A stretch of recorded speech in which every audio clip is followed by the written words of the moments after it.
Thank you. All right. Good morning. How are y'all doing today? All right. So I wrote everything down because normally when I do speeches, I get to the house and be like, I didn't say none of that stuff. So just bear with me. So I'm going to start out saying, and there I stood, paralyzed, frozen by fear. Played back in my mind what the neighborhood bully who was 16 years old had just said to me and my 13-year-old self. And I was a little bitty 13. And that joker was already 6 feet. As he sat down, he said, "You hear me, boy?" I said, "Yeah." He had just said, "Swear to God, if you got my head, I'm going to beat your little booty." Yeah. Booty don't sound no better. That ain't what he said. But y'all know what he said. So as I sit there, and just for y'all don't understand Ebonics, when somebody from the hood say "swear to God," they really mean what they saying. So what he was really saying was, if you got my head, you're going to need some serious medical attention. So let me clarify that. So my mother had just bought me those clippers from Kmart at the blue light special. Y'all know what that is? Okay. Some of the young people are like, what does that mean? At Kmart, the blue light special was a thing. So he had just bought those clippers for $9.99. She told me when haircuts went up to $5, she says, "You're not getting any more haircuts. Not only are you going to cut your own hair, but you need to cut everybody else in the neighborhood and make you a little money." So I started cutting hair for 50 cents a head, right? That don't sound like a lot of money, but back then from the projects, that's a lot of money, right? So as I cut his hair, my hands were sweating. I was nervous, my stomach hurt, but thankfully everything worked out and I walked away with my whooping fee of 50 cents, right? That was the start of my entrepreneurship journey. But as I look back, I learned 3 lessons around that time. The first lesson is all money ain't good money. And y'all in business, y'all know exactly what I'm talking about. Was that 50 cents really worth me getting beat up? I mean, really? I mean, we say that, but then a lot of kids nowadays, they fall into the trap of thinking they're going to have easy money for doing stuff or getting something for nothing. So they end up getting in trouble. And a lot of kids where I grew up at, that's exactly what they did. Some of the people got in trouble at that age back then, want to hustle, want to sell drugs and things like that, in and out of prison, become career criminals. Pathway goes a whole different direction. So that's lesson number 1.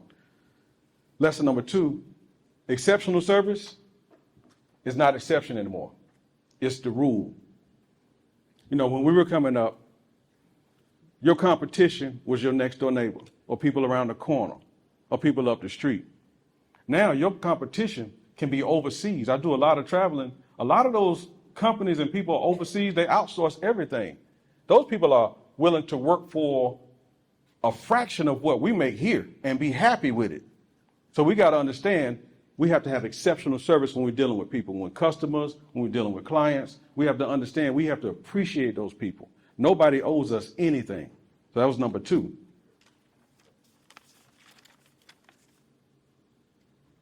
One way to fight the global threat is for us to really focus on, instead of competition, more of collaboration. We have to learn how to solve problems, how to work together. You know, instead of hating on somebody, figure out how you can add value to the person. A lot of us sit around and we get jealous of people that are doing things in a certain way, and we talk about it. But when you're talking about these persons, you're dragging these people down. What about figuring out a way to collaborate with these people? That's what really should be happening. Because we're not in a place where you can do that anymore. A lot of the businesses, when we started out, don't even exist anymore. I remember I used to go and hang, me and my wife, she's right here, Wanzel. Say, Wanzel, hey, say hey. She crazy enough to have been with me for 30 years. So y'all should clap just for that.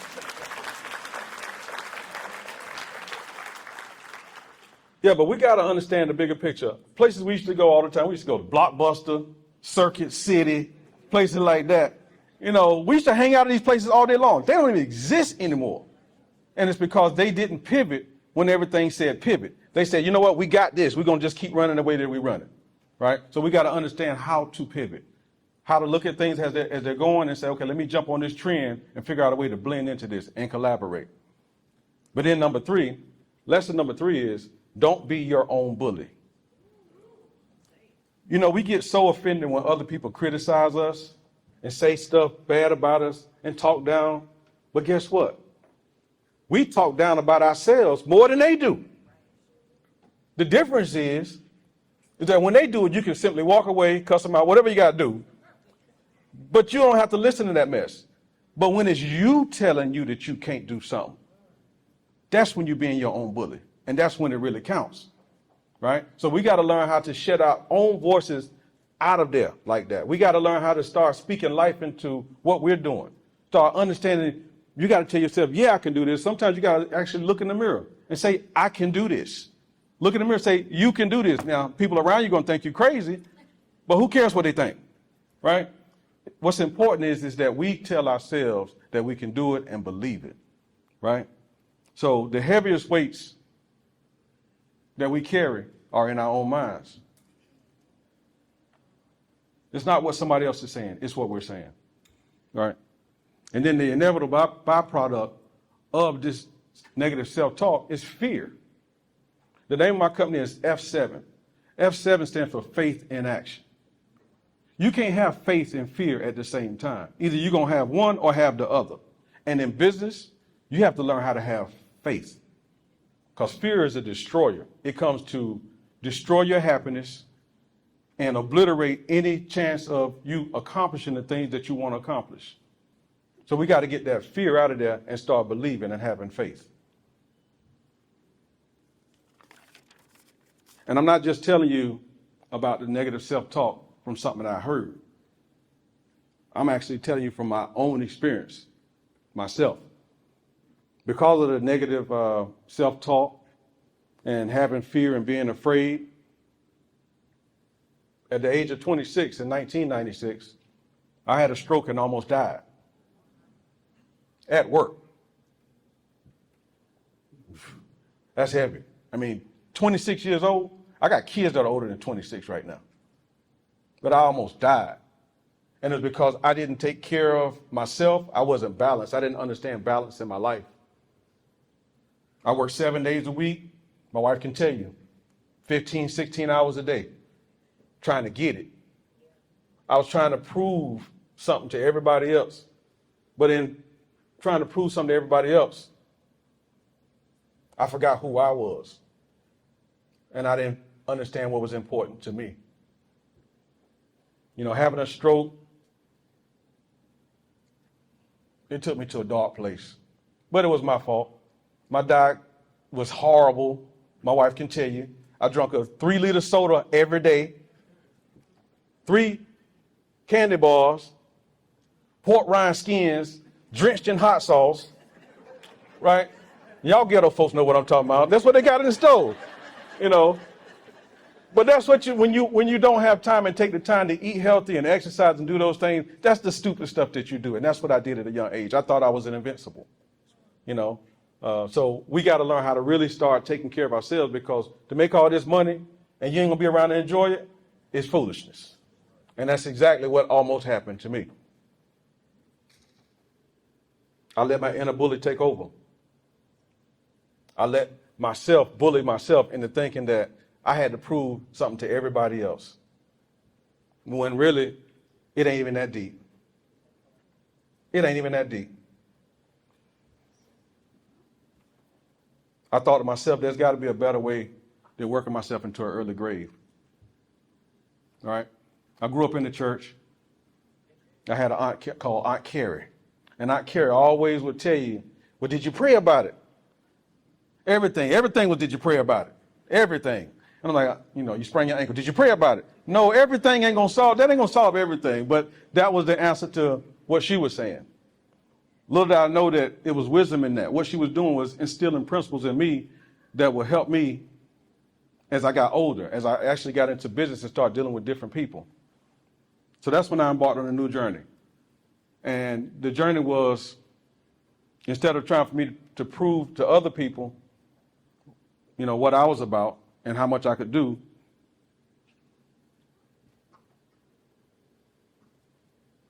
Because people will never be satisfied.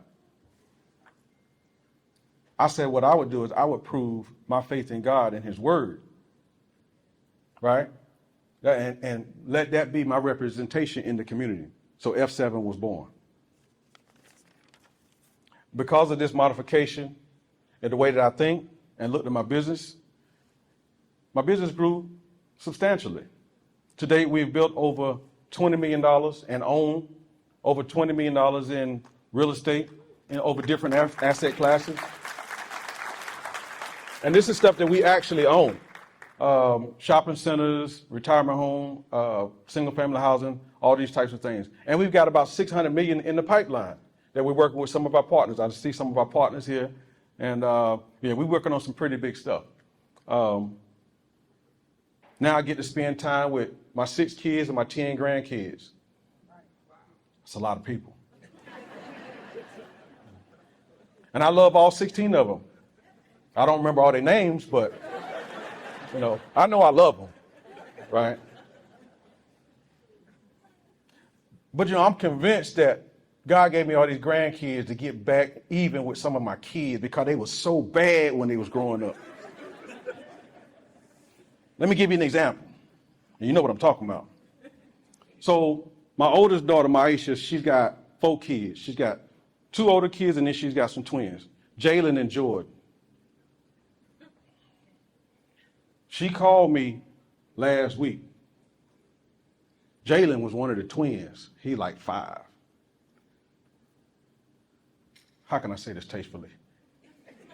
He doo-dooed in some brand new underwear and then had the gall to hide the drawers behind the couch and didn't tell nobody. So my baby called me, she upset. She like, Daddy, I guess she wanted some sympathy. But when she told me that boy hid them drawers behind the couch, all that went out the window. That wasn't the bad part. The bad part about it is when he hid the drawers, they mashed up against the wall and slid down into the carpet. So I'm trying to be the adult of the situation.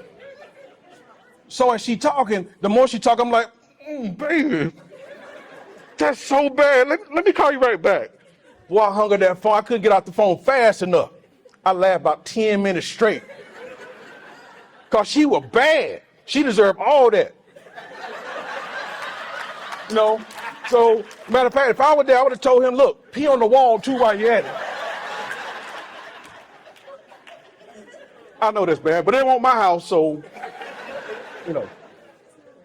But anyway, and I know y'all wonder, why am I telling you this crazy story before lunch? Well, it's because many of us as business owners, right, we do stupid stuff in our businesses, in our families, in our relationship, and we hide stuff, right? Rather than go ahead and deal with it right now, you hide it. So then it festers, and then it permeates. And then 3 days later, you smelling something in your business, in your relationships, in your family circle, right? So I learned from everything. Yeah. So that is what I learned out of that situation. Now I'm gonna watch that little joker when he come to my house. But that's what I learned. So as I close, I'd like to give you a blueprint of sorts. I've been in business now for 40 years. That's a long time. And Sean, you can tell, everybody from Worthdale will come to my house. I cut everybody's hair because it was coming for 50 cents, right? 50 cents a head. I got some tips I want to share with y'all if y'all give me a few more minutes. We good? Good on time? All right, good. So tip number one, don't be ashamed to ask for advice from people that have been where you're trying to go in life. A lot of us are, too proud to go to somebody and ask, look, how did you do this? How did you get to this point? How did you do this? That's your own downfall. It's your fault. If you don't ask the question, it's your fault. It's a 50-50 chance the person's going to help you. But if you don't ask, it's a 100% chance they won't help you, right? So that's tip number one. Tip number two, learn to pivot if necessary, if something is not working out in your favor. With this economy right here, you got to learn how to pivot. You can't do things the same way you've been doing it for the last 20, 30 years and think it's going to turn out okay, because it won't. That's number 2. Number 3, remember to breathe, get plenty of exercise, drink water, take care of your health. Don't be like me. Don't be about to fall out and eye twitching and mouth going crazy because you don't take care of yourself and your health. You sit around eating skins and sodas and candy bars for dinner. That's not good. Number 4, stay mindful that tomorrow is not guaranteed. Now, every time, I can't even watch the news no more. So many young people dying. Like every day I see somebody either I know, well, now everybody young because I'm 54, but you see so many people dying and you're like, man, I thought I had more time with that person. Nobody's guaranteed another day. You could leave here right now and get in an accident. I ain't wishing no bad on nobody, but it happens. So we got to understand to appreciate every moment that you're given on this planet. Number 5, mind your business. Now that goes 2 ways. One way is when my mama and the aunt will come over and they be talking and I be getting too much into the conversation. And mama look at me like, well, mind your business, right? But the other way is different. Mind, M-I-N-E. When I say mind your business, you got to look for new and innovative approaches to figure out a way to serve your customer and clients better, right? That's what's called minding your business. Let me give you an example. When I was cutting hair in my mama's kitchen, I was charging 50 cents a head, right? That was understood. But people would get there and be bored. So they want something to eat and something to drink. So what I started doing was making some Kool-Aid. And I sell them the Kool-Aid for a quarter a glass, right? Right? So then instead of 50 cents, I got 75 cents. And then guess what we do? They say they want to play video games. So instead of going to the store playing Miss Pac-Man, I bought an Atari 2600 and I charged them 35 cents to play the video games while they waited for the haircuts, right? So even at 14 years old, I figured out a way to mind my business and get more profit from the same people. I'm not asking them for different money. What I'm doing is I'm offering something that they see value in. So instead of them leaving paying 50 cents, they left them paying me $1.35. Now I know it ain't a lot of money, but minimum wage at the time was $3.35. So I'm making pretty good to be cutting into projects, right? All right, so tip number 6, leverage your available resources. It's great to come to a conference like this and get all the cards and get all the flyers and stuff like that. But what's most important is converting those contacts into contracts. Make sure that the decision makers, because a lot of them are in this room right here. I see some of these people out here. I know these people. These are decision makers. You got to make sure they understand what you do and the value that you can add. And you got to start forming deep, meaningful relationships with these people. Not just going, getting a card, you give them your card, and y'all forget about each other. You know, be consistent with it. So you got to make sure they understand what you do and what you have to offer. Number 7, never give up on your dream. When I built my first shopping center that Sean mentioned, Statue Side Business Plaza, I had to go to 18 different banks and apply the loan to 18 different banks in order to get one bank to say yes. I went to so many banks, I forgot sometimes I went to the same bank twice. So I sat down in the dude's office. He looked at me, he's like, you know we turned you down already, right? I'm like, oh, man, my fault. Got up right quietly, got my stuff, on to the next. You know, but you can never give up.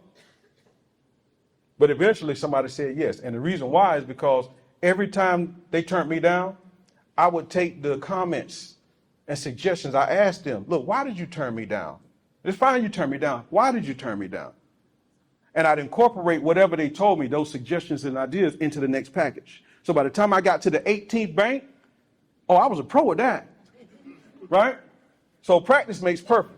And it works the same way in business. So you got to understand that you got to start to incorporate even your failures are not failures until you give up, right?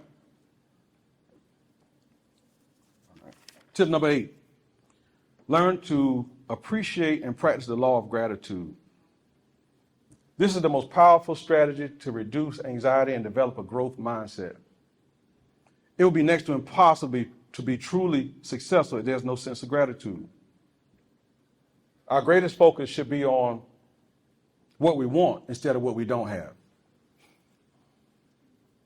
Focusing on things that we lack will never bring those things closer to you.